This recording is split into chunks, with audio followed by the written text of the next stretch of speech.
அசைவ உணவு வகையிலேயே அதிக கொழுப்பு சத்து இல்லாத ஒரே உணவு கருவாடு. எங்க பாட்டியோட கைப்பக்குவத்துல குஞ்சு கருவாடை எப்படி சமைக்கிறதுன்றத இந்த வீடியோல பார்க்கலாம். அதனால மணல் தூசி இது மாதிரி நிறைய இருக்கும். அது போறதுக்காக முறத்துல வச்சு புடைச்சு எடுத்துக்கலாம்.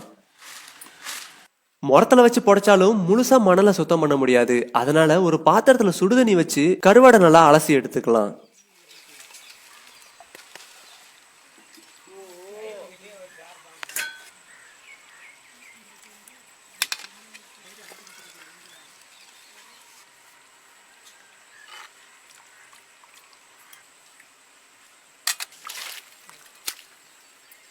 ரெண்டு பெரிய வெங்காயம், ரெண்டு தக்காளி, ரெண்டையும் பொடி பொடியா நறுக்கி தனித்தனியா எடுத்து வச்சுக்கலாம். குஞ்சு கருவாடு சமைக்கிறதுக்கு தேவையான பொருள் எல்லாம் இப்ப பாத்திரலாம். ஒரு டீஸ்பூன் கடுகு, 2 டீஸ்பூன் மிளகாத்தூள், கொத்தமல்லி தழை, கருவேப்பிலை, 2 வெங்காயம், உப்பு, மஞ்சத்தூள், பொடி பொடியா நறுக்குன தக்காளி. இப்ப குஞ்சு கருவாடை சமைக்க ஆரம்பிச்சிடலாம். சட்டி சூடானதும் கொஞ்சம் எண்ணெய் சேர்த்து கடுகு சேர்த்துக்கலாம். இப்ப கடுகு நல்லா பொரிஞ்சிருச்சு. கருவேப்பிலையை இப்ப சேர்த்துக்கலாம். பொடி பொடியா நறுக்கி வச்சிருக்க வெங்காயத்தை இப்ப சேர்த்துக்கலாம்.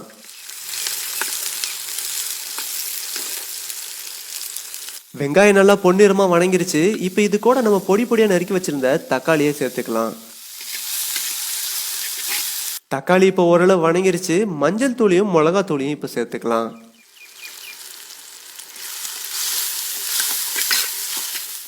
இப்ப வணங்கும் போது தேவையான அளவுக்கு கொஞ்சம் உப்பு சேர்த்துக்கலாம்.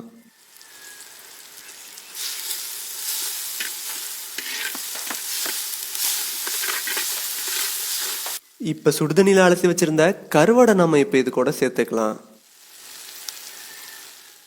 கருவாடு அடி பிடிக்காம இருக்க மிதமான சூட்டுல கிண்டிக்கிட்டே இருக்கலாம்.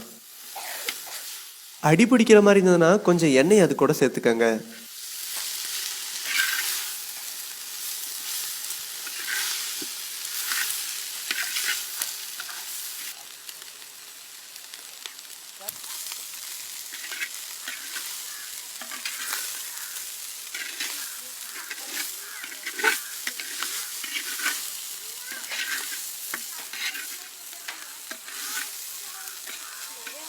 கருவாடை நல்லா வறுத்தாச்சு. இப்ப கொத்தமல்லி தலையை சேர்த்து இறக்கிடலாம்.